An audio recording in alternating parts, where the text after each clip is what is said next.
Terima kasih kepada Bapak Dirjen Komdiji Edwin Hidayat Abdullah dan, Dok, ini mana dokter? Coba Hadir. iya. Dok, aduh saya deg-degan dengan semua datanya karena saya juga ibu ya, saya memimpin, women community, saya ada sekitar 200.000 women perempuan di komunitas saya. Eee, Seperti yang tadi saya bilang, bahkan saya yang sangat well exposed dengan beragam banyak pengetahuan, nggak paham itu, ada isu preeklamsia, nggak paham itu, ini taunya dari mana, mencegahnya kayak apa, tahu-tahu blek blek blek blek, kematian angka ibu dan anak luar biasa tinggi. Dok, saya sudah tidak sabar mendengarkan, sesinya Dokter Adli yang akan membahas nanti sebetulnya gejala preeklamsia ini apa, kemudian, pencegahannya kayak gimana, efeknya ke bayi kayak apa, efeknya ke ibu seperti apa, yang perlu dilakukan pemerintah itu apa saja, teknologis mustinya ngapain, kemudian, saintis ngapain, dan Dokter Ardi sebagai researcher banyak sekali yang saya ingin dengarkan pagi ini Dok, luar biasa. Monggo Dok, Baik, silakan di-lead diskusinya. baik. Terima kasih, Bu Im. Selamat pagi semuanya. Assalamualaikum warahmatullahi wabarakatuh. Senang sekali saya diberikan kesempatan untuk kita berdiskusi pagi hari ini ya tentang isu yang sebenarnya nggak terlalu baru nih, Bu Im ya. Sebenarnya preeklamsi ini sudah berabad-abad yang lalu ya. Tapi mungkin karena namanya ini susah disebut ya, preeklamsia gitu ya. Jadi kok kesannya kayak baru gitu ya.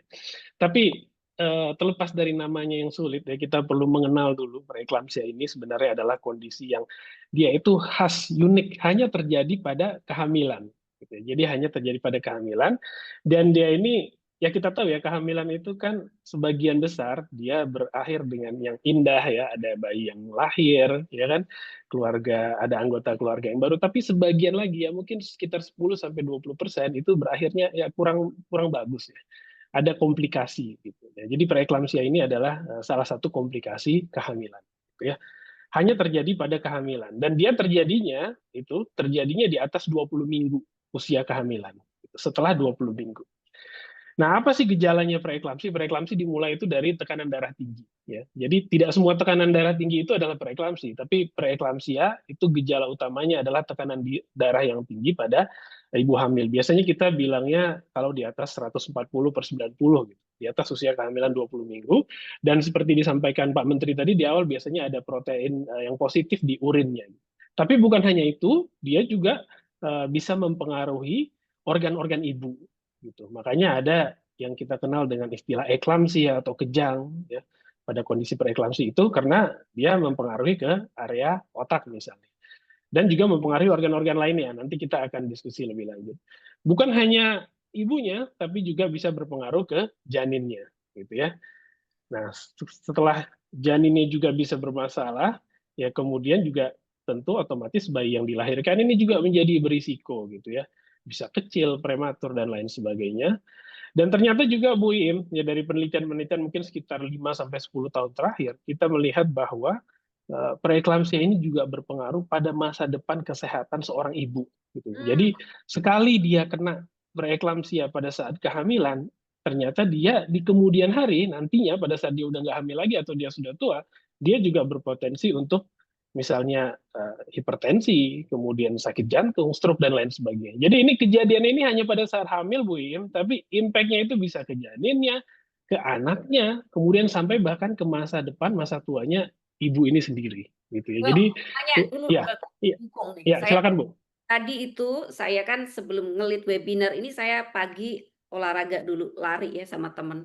Terus dia cerita Dok, bahwa 2 temannya itu meninggal karena preeklamsia. Hmm, Dan itu, sebelumnya dia tidak punya histori darah tinggi loh Dok. iya, iya. Jadi memang Jadi kenapa betul. wow. Jadi salah satunya Bu Im, kenapa namanya preeklamsia? Eklamsia itu kan kalau dari bahasa apa ya, bahasa Latin itu artinya kilat atau petir gitu, Bu, ya. Jadi Oh, kejadiannya ini ya kadang-kadang bisa tiba-tiba gitu, Bu, ya. kadang-kadang bisa diprediksi, kadang-kadang juga enggak gitu. Kita bisa lihat kadang-kadang udah hujan dulu baru petir, tapi kadang-kadang nggak ada hujan, nggak ada angin, tiba-tiba dia petir sendiri. Makanya memang preeklamsia ini bisa mengenai siapapun, latar belakang bagaimanapun gitu ya. Bahkan di cerita tadi di slide ada atlet Olimpiade yang kena preeklamsia, ya kan? Dan itu tidak mengenal latar belakang dan terkadang tidak melihat kondisi kesehatan mereka gitu.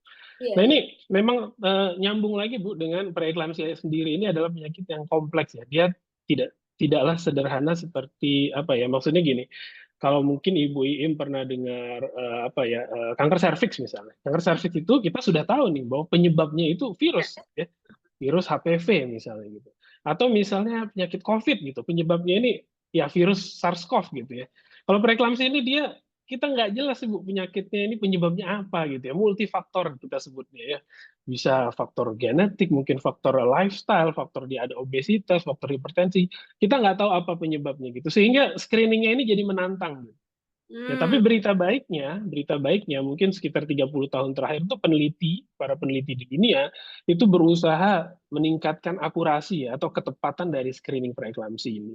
Nah, yang dimaksud dengan screening preeklamsi ini mirip seperti BMKG tadi, Bu. Jadi BMKG itu kan mengira-ngira ya ini kira-kira perakiraan cuaca akan terjadi hujan nggak hari ini gitu ya. Jadi dia melihat mungkin dari awannya, gerakan anginnya kayak gitu. Nah, sama screening preeklamsi juga gitu. Kita lakukan sekarang ini mulai dari trimester 1 kehamilan.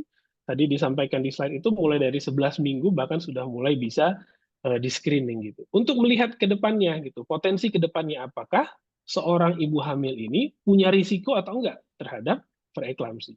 Jadi yang di hmm. screening itu potensinya gitu, Bu. Dia ini berisiko apa enggak sih? Oh, oke, oke. Padahal Tadi tadi ada di videonya itu disebutkan ada artis-artis gitu ya, ada saya ingat itu Kim Kardashian itu pernah hamil, kemudian dia yang sampai tubuhnya luar biasa ini membesar, akhirnya dia di kehamilan kedua dia nggak boleh hamil karena katanya punya preeklamsia itu. Jadi apakah ketika preeklamsia eklamsia pernah di kehamilan pertama, dia kehamilan kedua menjadi cenderung lebih beresiko atau gimana? ya, memang kalau risiko pada suatu kehamilan itu memang juga dipengaruhi pada riwayat kehamilan sebelumnya.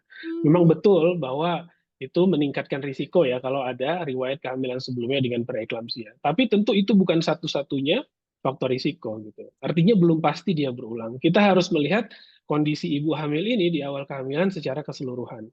Secara keseluruhan, mulai dari riwayat-riwayatnya, riwayat penyakitnya, riwayat kehamilannya, tekanan darah dan seterusnya. Banyak komponen-komponen nanti yang akan kita periksa gitu Bu Im untuk menentukan nih di kehamilan ini dia akan berisiko lagi atau enggak. Gitu. ya. Jadi nanti screening ini akan diulang di setiap kehamilan. Oh, wow. Oke, Dok, saya sudah tidak sabar mendengarkan diskusinya Dokter Adli dengan, pemerintah, dengan, berbagai dokter untuk mengetahui lebih lanjut, kedalaman dari isu ini dan apa yang bisa kita lakukan bersama, Dok. Monggo silakan untuk di-lead diskusinya, Dok. Baik, Bu Im. Tadi kita udah ngobrol ya tentang apa namanya bahayanya preeklamsia. Kemudian juga kita tahu bahwa melakukan screening preeklamsia ini adalah suatu apa ya tantangan lah ya. Karena tadi penyakitnya yang tidak mudah, juga Indonesia negara yang besar, kelahirannya banyak gitu ya, dan fasilitas kesehatan juga banyak. Tentu ini butuh kerjasama dari berbagai pihak ya. Nah, untuk itu saya berterima kasih sekali sudah kehadiran para pembicara pagi hari ini ya. Ini dokter-dokter semua dan sebagian adalah guru-guru dan senior saya. Mungkin saya izin memperkenalkan dulu ya. Yang pertama adalah Dr. Okti Palupir Haningtyas, MPH. Ini adalah beliau adalah direktur utama dari RSAB Harapan Kita. Assalamualaikum, selamat pagi Bu Okti. Apakah sudah bergabung? Di-unmute dulu Ya, Ibu. izin. Maaf, Dok, masih Ya, di unmute. Ya, Waalaikumsalam warahmatullahi wabarakatuh. Terima iya kasih. sehat. Sehat, Ya, Alhamdulillah. Terima kasih sudah diajak join untuk Zoom pada pagi hari ini. terima kasih Dr. Okti atas kehadirannya. Beliau adalah Direktur Utama dari RSAB Harapan Kita. RSAB Harapan Kita ini adalah pusat rujukan nasional untuk ibu dan anak gitu ya. Tentu ada peranan penting nanti yang akan diperankan oleh Harapan Kita dalam screening dan pencegahan preeklamsi. Kemudian saya juga mengundang pembicara yang kedua adalah ini guru saya, Dr. Aditya Kusuma, spesialis obstetri ginekologi konsultan. Assalamualaikum, Dr. Adit. Apakah sudah join, Dok? Masih di mute, Dok. Halo, iya sorry baru join. Ya, waalaikumsalam warahmatullahi wabarakatuh. Senang bisa bergabung dengan semuanya. Iya, sehat Dr. Adit ya. Ya, beliau adalah chairman dari Indonesian Prenatal Institute dan juga beliau adalah konsultan fetal maternal di RSAB Harapan Kita juga. Prenatal Institute ini adalah lembaga non-profit sebenarnya yang fokus pada upaya screening dan pencegahan preeklamsia. Mungkin sudah ribuan screening preeklamsia dikerjakan dalam 5 tahun terakhir dan mostly adalah gratis. Dan juga banyak sekali publikasi-publikasi nasional dan internasional di bidang preeklamsia.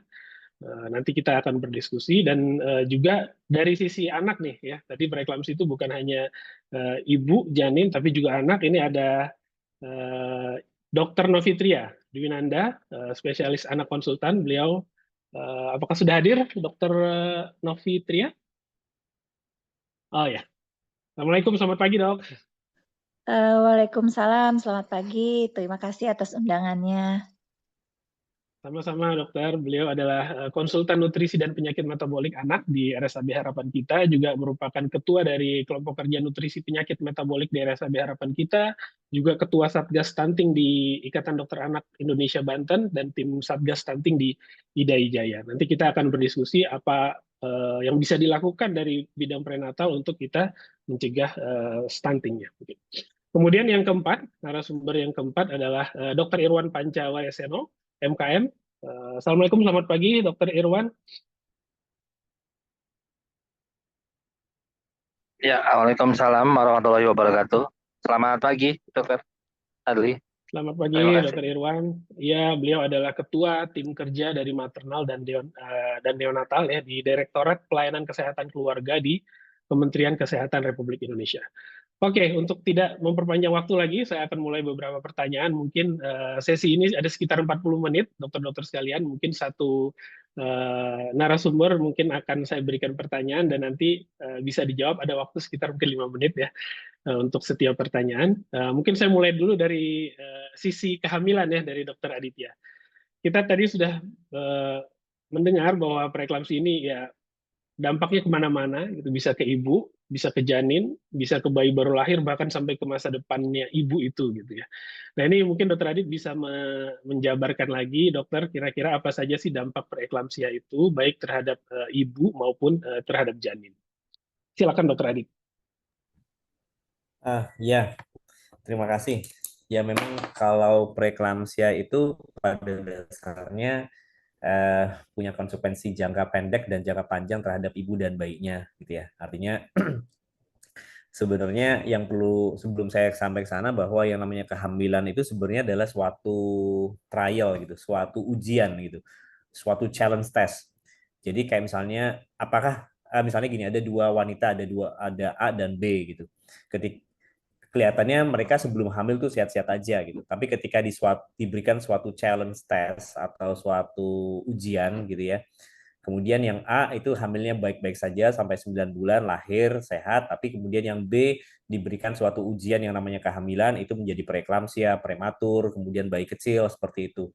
Jadi yang perlu diperhatikan di sini bahwa yang namanya kehamilan itu adalah sebagai suatu ujian atau trial atau challenge test gitu. Nah, konsekuensinya adalah buat mereka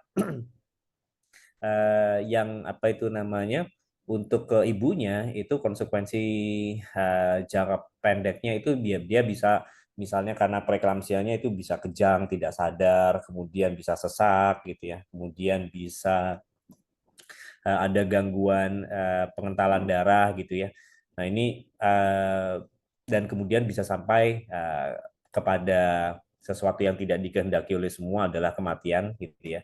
Kemudian jangka panjang yang buat mereka yang pernah kehamilannya mengalami preeklamsia itu dia konsekuensi jangka panjangnya seperti 10-20 tahun kemudian setelah kehamilan itu akan lebih beresiko misalnya dia sakit jantung, kemudian sakit metabolik ya misalnya kayak diabetes, obesitas dan lain sebagainya gitu. Terus kemudian untuk bayinya sendiri juga buat mereka untuk jangka pendeknya pasti ada kemungkinan dia prematur, dia butuh NICU, kemudian ada sesak nafas, paru-parunya belum benar-benar matang, kemudian organ-organ yang lain seperti otak, kemudian mata, dan yang lainnya tuh belum benar-benar siap gitu ya.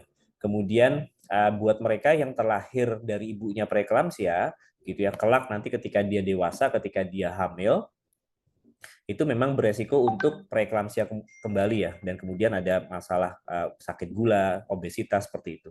Makasih dokter. Baik dok, jadi tadi dampaknya semakin luas ya dok ya, bahwa untuk ibu mulai dari organ otak sampai ke bawah itu ya dok ya, kemudian juga Ya. janin tadi mulai dari dia di dalam kandungan sampai lahir itu bisa ada problem ya dok, kecil prematur seperti itu ya dok ya. Juga sampai ke masa depan kesehatan dari ibu. Nah, kira-kira dok, kita untuk screeningnya, ya, untuk upaya pencegahannya ini di sini itu audiensnya kita banyak tenaga kesehatan, tapi juga banyak juga dari awam nih dok, dari masyarakat. Itu kira-kira upaya screening dan pencegahannya apa dok yang bisa kita lakukan secara sederhana gitu? Ya, ada kabar baiknya dari apa itu namanya, dari data dari luar, begitupun juga data dari kami gitu ya. Kami itu dari Rumah Sakit Harapan Kita dan juga dari Prenatal Institute itu menunjukkan bahwa ternyata kabar baiknya adalah preeklamsia itu bisa loh diprediksi gitu. Artinya prediksi itu artinya dia masih tensinya masih bagus-bagus saja, belum ada keluhan apapun gitu ya. Tapi paling bagus itu adalah ketika hamil sebelum 4 bulan gitu ya. Jadi katakanlah yang rutin itu kita lakukan tuh 3 bulan atau 11 sampai 14 minggu lah seperti itu. Nah, jadi seperti misalnya apapun ya, misalnya penyakit, misalnya kanker serviks dan lain sebagainya, kita bisa mendeteksi sedini mungkin bahwa oh yang ini akan preeklamsia, yang ini akan hamil baik-baik saja gitu. Dan kemudian pertanyaannya, kalau misalnya kemudian terdeteksi dia itu akan preeklamsia, sekali lagi pada saat ini belum preeklamsia, itu kabar baiknya adalah ada pencegahan. Jadi artinya bahwa preeklamsia itu bisa dilakukan screening dan juga bisa dilakukan pencegahan, dan itu semua akan lebih tinggi bila dilakukan sebelum usia 4 bulan atau 16 minggu gitu. Oke dok, terima kasih dok. Jadi bisa di screening dan mulai dicegah sejak awal kehamilan ya dok ya? Sejak awal kehamilan ya. Baik, mungkin kita pindah ke dokter anak sekarang untuk dokter Novitria.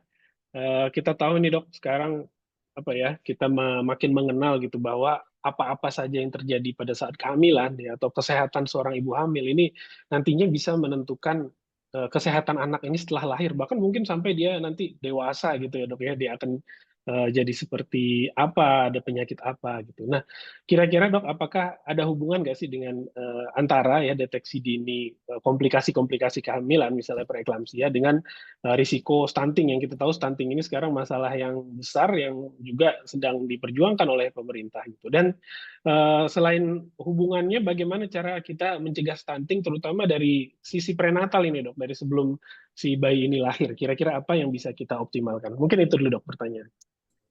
Ya, terima kasih Dr. Adli. Jadi kita ketahui dulu ya apa itu stunting. Stunting itu adalah perawakan pendek disertai dengan adanya laju pertumbuhan yang tidak normal. Nah, penyebabnya sebenarnya cuma 2, asupan kalori yang tidak adekuat atau meningkatnya metabolisme tubuh. Tetapi ada 4 faktor yang mempengaruhi terjadinya stunting menurut kerangka dari konsep WHO. Yang pertama adalah faktor keluarga, ASI, MPASI, dan infeksi. Nah, dari faktor keluarga itu, salah satunya adalah kelahiran prematur, kelahiran berat badan kecil dari masa kehamilan. Nah, itu akan berdampak jangka panjangnya.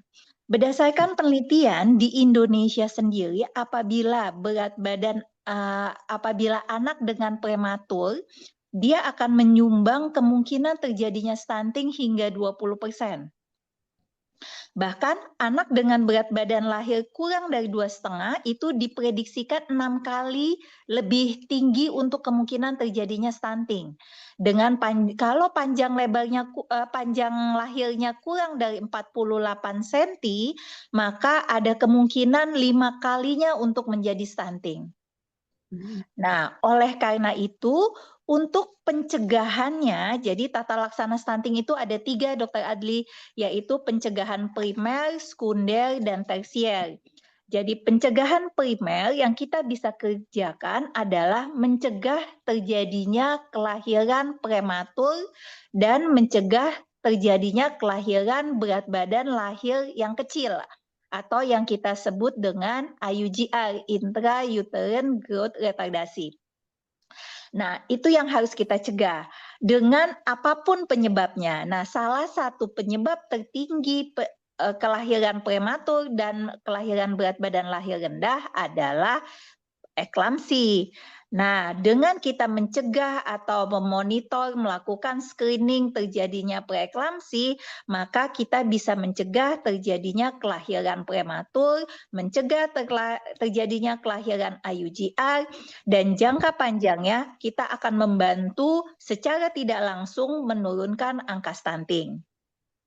Nah, tetapi jangan lupa kita juga ada tata laksana stunting yang tersiernya, yaitu pada anak-anak yang sudah mengalami prematur nih, ibu-ibu yang sudah keburu kelahiran prematur atau sudah terjadi kelahiran berat badan lahir rendah.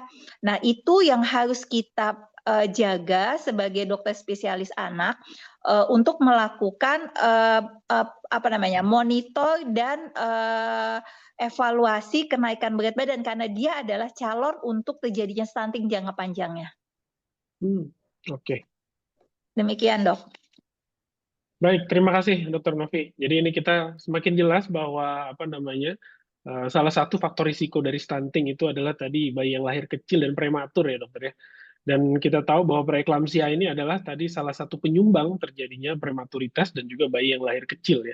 Bayi lahir kecil ini bisa dia kecilnya sejak dalam kandungan ya atau pertumbuhannya terhambat ataupun dia memang kecil setelah lahir gitu. Jadi ini adalah salah satu faktor risiko di antara faktor-faktor risiko stunting tadi yang juga banyak dan juga menjadi perhatian penting bagi kita gitu. Terima kasih Dr. Novi, ini kita bisa kurang lebih mendapat benang merahnya, dan selanjutnya mungkin saya ke Dr. Irwan ya. Saya pernah melihat tuh slide yang indah sekali dari waktu itu dari Kementerian Kesehatan tentang bagaimana transformasi kesehatan itu dilakukan itu sejak dari dalam kandungan gitu ya Dr. Irwan.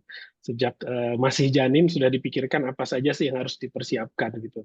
Nah, ini terkait dengan kesehatan kehamilan, kira-kira program pencegahan dan monitoring apa saja yang sudah dilakukan oleh pemerintah ya untuk menurunkan angka preeklamsia gitu sebagai salah satu penyumbang kematian ibu yang utama saat ini di Indonesia. Silakan Dr. Irwan. Baik, terima kasih Dr. Adli.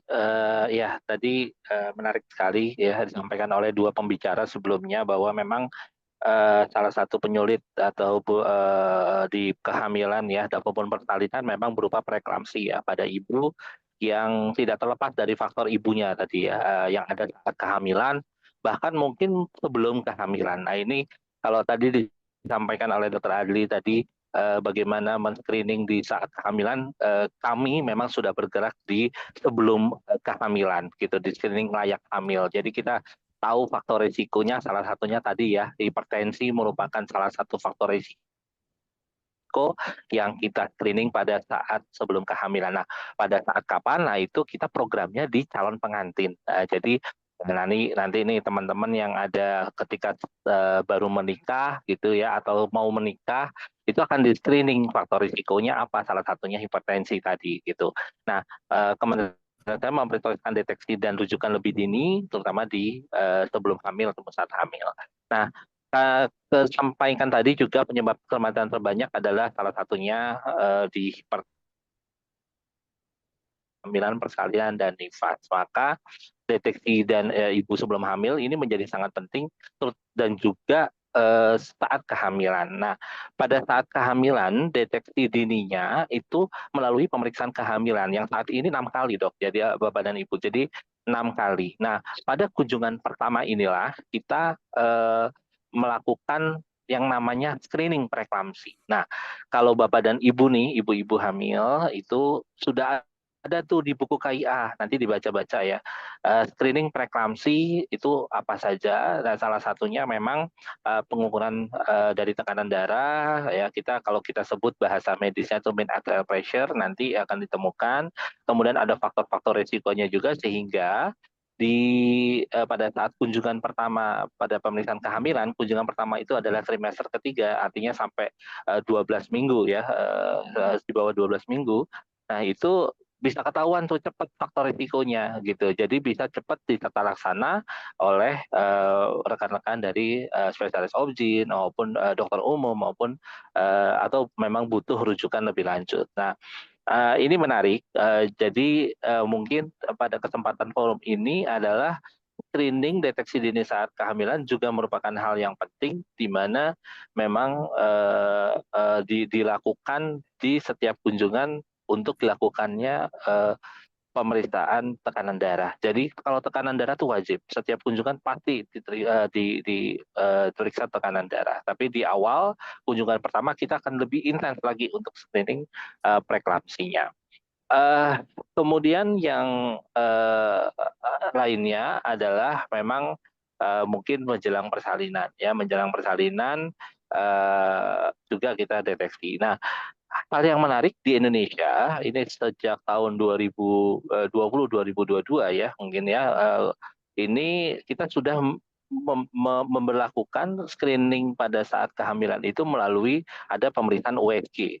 Ya, ini kalau tadi disampaikan oleh Dr. Novitria bahwa adanya AUGR atau pertumbuhan janin yang terhambat yang akan berisiko pada stunting, ini bisa nih gitu di USG. USG-nya kapan? Di kunjungan pertama dan kunjungan kelima gitu pada trimester ketiga. Jadi mungkin di kunjungan pertama ya lebih berefektif untuk dalam mendeteksi terkait tadi resiko stunting tadi sehingga kita bisa intervensi. Nah, USG ini sudah kami lakukan di program prioritas pemerintah ini.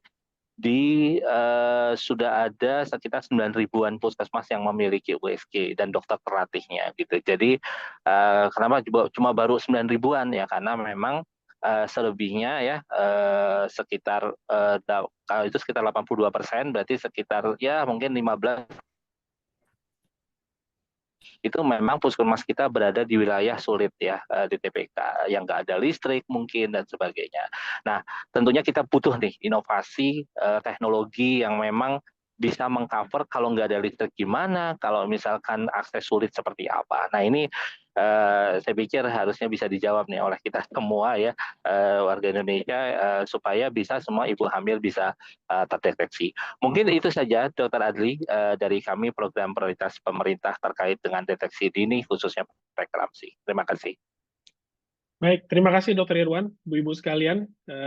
Kita diingatkan lagi nih bahwa sebelum hamil bahkan kita sudah mulai memikirkan ya, mempersiapkan diri kita untuk hamil, melihat faktor-faktor apa saja yang kita miliki untuk mengalami preeklamsia dan mulai dikontrol gitu ya. Kemudian tadi Dr. Adit nyambung lagi di trimester 1 ya. Kemudian ada 6 kali kontrol selama kehamilan, itu sudah disiapkan program oleh pemerintah, bahkan sampai menjelang persalinan ada dengan USG ya. Jadi ini suatu kesinambungan dalam kita melakukan kontrol kehamilan atau antenatal care. Selanjutnya saya ke Dr. Okti. Ini tadi menarik sekali data yang disampaikan Dr. Novitria ya. Saya juga suka baca data ini dok, sebenarnya bahwa 20% prematuritas itu disumbangkan oleh preeklamsia gitu. Dan harapan kita sebagai rumah sakit rujukan nasional ini, saya yakin banyak sekali menerima kasus-kasus prematur ya, mulai dari yang sangat kecil sekali ya, dan dengan berbagai macam kompleksitas masalah gitu ya. Nah ini dalam hal dari sisi rujukan nasional gitu dokter, ini banyak teman-teman di sini dari lini terdepan nih, saya lihat ada bidan praktek mandiri, ada puskesmas, ada praktisi di lapangan ya untuk permasalahan kehamilan. Kira-kira supervisi dan pembinaan apa gitu dokter yang bisa dilakukan oleh Rumah Sakit Rujukan Nasional atau yang sudah dilakukan untuk mendukung menurunkan angka preeklamsia ini, gitu dokter. Silakan dokter Okti. Oke, terima kasih Dokter Adli. Assalamualaikum warahmatullahi wabarakatuh. Ya, sebelum menjawab tadi dari Dokter Adli, mungkin saya sedikit ingin menyampaikan bahwa Kementerian Kesehatan dalam hari ini Bapak Menteri Kesehatan itu sudah menunjuk begitu pengampuan kesehatan ibu dan anak selain pengampuan-pengampuan lain begitu ya, karena pemerintah itu berfokus kepada KJSU, KIA, kanker, jantung, kemudian uronefro, KJ, jantung, uronefro, dan KIA gitu ya, stroke dan KIA, di mana kemudian menetapkan kami RSAB Harapan kita bersama RSCM pengampu nasional untuk program kesehatan ibu dan anak ini. Dan sudah ditetapkan dok, ada 19 rumah sakit sebagai rumah sakit pengampu paripurna untuk KIA, di mana sebagian besarnya adalah rumah sakit milik Kementerian Kesehatan, beberapa ada rumah sakit milik pemerintah provinsi. Kemudian di bawahnya itu ada 42 rumah sakit yang utama. Jadi dari paripurna kemudian ke utama ini adalah 42 rumah sakit milik provinsi yang tersebar dari ujung barat sampai ujung timur Indonesia. Dan kemudian lebih ke bawah lagi ada rumah sakit Madya yang mana sudah ditetapkan ada 509 rumah sakit yang tersebar di kabupaten kota untuk pengampuan KIA ini.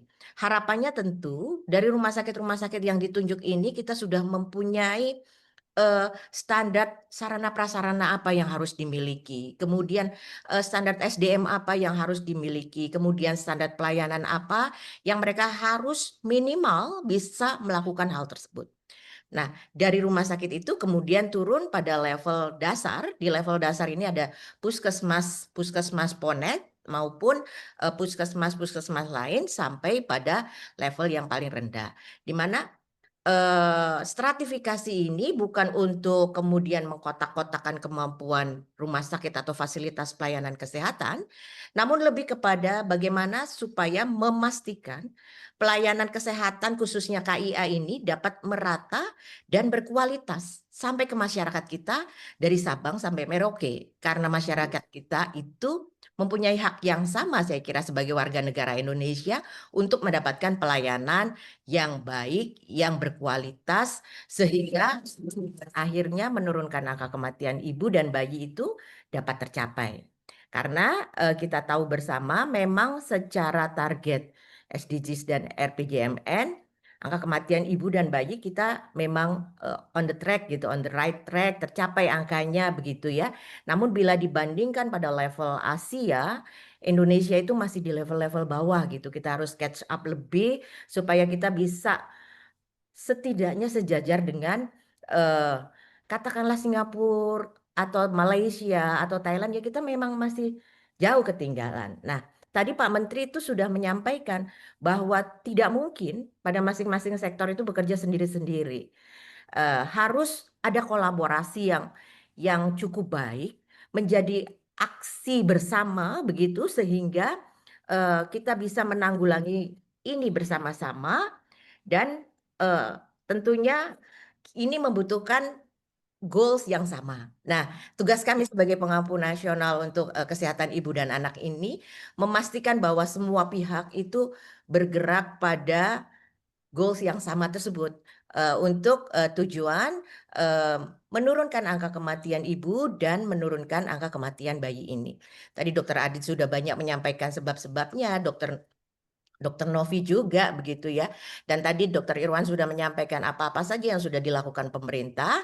Nah, dari sisi kami sebagai pengampu nasional KIA adalah kami ini ingin memastikan bahwa tadi memang nampaknya hanya mengukur tensi begitu ya kepada ibu hamil. Tapi apakah betul mengukur tensinya benar gitu ya? Jangan-jangan mengukur tensinya ini seperti apa begitu sehingga nggak terdeteksi sedari awal. Padahal kita tahu bahwa screening preeklamsi ini mulai 11 minggu loh. Kita harus mulai melakukan screening ini sangat awal. Bahkan mungkin di daerah-daerah yang sulit itu mereka nggak sadar bahwa mereka itu sedang hamil. Barangkali begitu ya dok. Dan itu rasanya banyak sekali terjadi. Kemudian juga memastikan bagaimana supaya kualitas ini bisa dirasakan sama dari yang level tertinggi di level paripurna, level utama, madya, sampai level dasar ini, kualitasnya memang terjaga tetap baik, sehingga kita bisa jagain ibu hamil yang memang beresiko tinggi ini bisa lahir dengan baik, dan bayinya juga tidak tidak prematur, kemudian tidak kecil masa kehamilan tadi yang disampaikan Dr. Novi, ini bisa terjadi gitu. Jadi kami ingin bekerja sama dan berkolaborasi dengan semua pihak untuk memastikan hal itu terjadi. Kualitasnya tetap terjaga dengan baik dan bisa merata dari Sabang sampai Merauke, dari kota sampai ke desa. Gitu, Dok. Baik, terima kasih Dr. Okti. Ini pemaparan yang komprehensif, ternyata sudah ada sistem yang disiapkan dari pemerintah, bahkan sudah ada sistem pengampuannya, dan menarik sekali tadi masalah quality control ini. Saya dan Dr. Aditya pada saat mengerjakan penelitian tentang screening preeklamsia ini, quality control tentang cara mengukur tensi, bagaimana melakukan USG ini juga menjadi tantangan tersendiri. Tentu ini butuh kolaborasi banyak pihak dan terus kita lakukan perbaikan terus-menerus. Terima kasih Dr. Okti. Waktu saya udah nggak banyak, mungkin sebagai penutup ada sekitar 1-2 menit saya minta dari setiap pembicara untuk menyampaikan masukan ya, kira-kira tindakan apa atau apa yang bisa kita lakukan ya supaya kita bisa lebih impactful tadi menuju visi dan misi yang sama tadi, menurunkan angka kematian ibu dan bayi ini yang melalui program-program sesuai dengan bidang kita atau sesuai dengan tanggung jawab kita masing-masing. Mungkin saya mulai dulu dari Dr. Aditya, kira-kira tindakan apa Dok ke depan yang bisa kita lakukan untuk meningkatkan impact ya. Ya, terima kasih Dokter.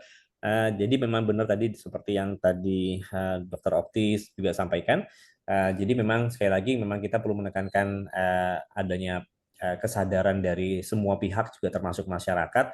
Jadi ini penting adanya kita narasi atau storytelling yang burdennya bebannya suatu negara ini, suatu kehamilan itu tersampaikan dengan bahasa yang sederhana kepada masyarakat.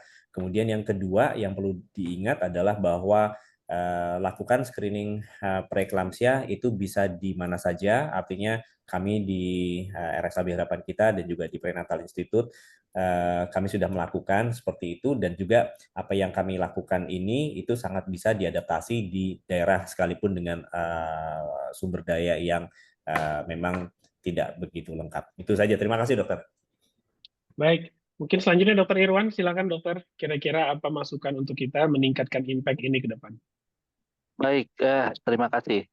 Jadi Bapak dan Ibu, saya pikir screening menjadi hal yang sangat penting ya. Jadi termasuk sebelum kehamilan. Jadi perencanaan kehamilan ini bagi ibu-ibu yang ingin hamil, perencanaan kehamilan sangat penting. Bagaimana kondisi saya. Kalau misalkan ada suatu masalah, pastinya akan diobati dulu, gitu ya. Nah, pada saat kehamilan tentunya screening ataupun pemeriksaan kehamilan teratur itu sangat penting sekali ya.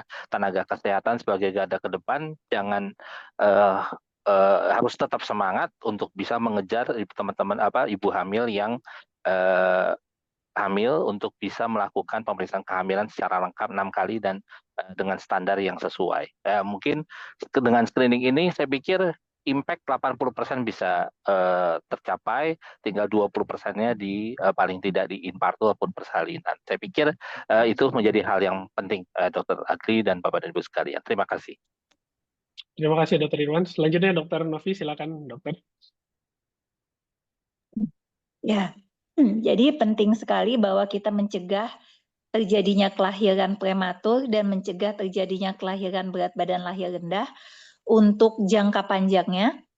Dan apabila saat ini Bapak Ibu semua sudah menangani pasien dengan riwayat kelahiran prematur dan riwayat kelahiran berat badan lahir rendah, maka perlu dilakukan tata laksana dan evaluasi monitor ketat mengenai kenaikan berat badannya supaya mencegah terjadinya angka stunting di jangka panjangnya. Terima kasih Dr. Novi. Mungkin terakhir Dr. Okti sebagai penutup, kira-kira apa yang bisa kita lakukan lebih ini supaya impact kita lebih maksimal. Ya, terima kasih Dokter Adli. Saya kira kolaborasi dan kerjasama dari berbagai sektor, dari banyak pihak untuk perbaikan pada sisi pelayanan, tapi juga jangan melupakan terkait dengan pendidikan dan penelitian, supaya upaya kita untuk menurunkan angka kematian ibu dan bayi ini benar-benar impact-nya dapat terasa, tapi juga diakui pada level tidak hanya pada level nasional di Indonesia, tapi juga level global dan internasional, sehingga apapun upaya yang kita kerjakan, sekecil apapun upaya yang kita kerjakan ini dapat berdampak baik kepada masyarakat kita. Dan sekali lagi saya ingin menyampaikan bahwa adalah hak semua warga negara Indonesia untuk mendapatkan pelayanan yang baik, mendapatkan akses yang baik. Mereka berhak untuk mendapatkan itu sesuai dan dengan kualitas yang tetap terjaga dengan baik. Saya kira itu. Terima kasih. Terima kasih, Dr. Okti. Terima kasih sekali lagi atas waktunya, pemaparan yang luar biasa dari para narasumber, Dr. Aditya, Dr. Novitria, Dr. Okti, Dr. Irwan. Intinya kita butuh kolaborasi, kita terus memperbaiki kualitas pelayanan kita perlu jangan capek untuk bekerja terus ya di lapangan untuk supaya akses screening preeklamsia ini bisa lebih masif lagi untuk menolong ibu-ibu kita, anak-anak kita, dan semoga ini semua bermanfaat ya. Langkah kecil yang kita lakukan hari ini mudah-mudahan impact-nya bisa ikut menyelamatkan generasi di Indonesia di masa yang akan datang. Saya tutup sesi saya, Bu Im, saya kembalikan. Wassalamualaikum warahmatullahi wabarakatuh. Mohon maaf kalau ada kata-kata yang kurang berkenan. Silakan Bu Im, selamat pagi semuanya. Terima kasih Dokter Adli. Jangan pada sign out dulu. Dokter Irwan, kita foto dulu bentar. Yuk, sebentar. Ayo, bisa di screenshot ya, tim adminnya di belakang. Baik, Bu. 1, 2, 3. 1, 2, 3. Terima kasih untuk semua dokter yang sudah hadir. Saya orang awam, dokter ya. Saya orang awam yang sangat terkaget-kaget dengan adanya data-data ini, tapi pada saat yang sama saya juga punya privilege untuk bisa menginfluence orang-orang untuk belajar. Makanya kenapa berkumpul di sini banyak juga ibu-ibu rumah tangga yang hadir di sini untuk belajar bersama. Saya tadi menggarisbawahi yang Dokter Irwan sampaikan, yaitu butuh inovasi teknologi untuk bicara tentang akurasi, kemudian juga menjangkau. Ini Indonesia ini kan kepulauan kelautan yang luar biasa repotnya menjangkau masing-masing daerah, juga jumlah dokter yang terbatas gitu kan, yang apa namanya dibutuhkan lebih banyak dokter. Juga tadi yang Dokter Okti sampaikan bahwa kita ini katakanlah kalau dari standar SDG kita udah masuk, tapi sebetulnya kita di Asia kita masih level bawah ya Bu ya. Meaning ya butuh kita kolaborasi bersama nih antara korporasi, researchers, technologists, bareng-bareng lah sama kemudian siapapun yang punya pengaruh pada publik untuk melakukan edukasi kepada publik sehingga awareness ini tidak hanya terbatas di lingkungan tertentu. Terima kasih Dokter Adli, Dokter Novita, Dokter Irwan, Dokter Aditya, dan Dokter Okti atas waktunya. Sangat honestly sebagai ibu dan sebagai orang yang awam terhadap urusan kedokteran, saya wow, banyak banget ya yang harus dicerna di pagi ini. Tapi mudah-mudahan, insya Allah mudah-mudahan apa namanya publik yang mendengarkan ada yang daftar itu ada sekitar 600, yang hadir di sini langsung ada 400, sisanya ada di YouTube, bisa mendapatkan banyak pelajaran. Dan juga setelah ini mudah-mudahan kita juga bisa melakukan banyak kolaborasi dengan berbagai korporasi yang setelah ini saya akan lead diskusinya. So terima kasih sekali lagi kepada Ibu Bapak Dokter. Wassalamualaikum warahmatullahi wabarakatuh. Saya akan lead untuk next discussion.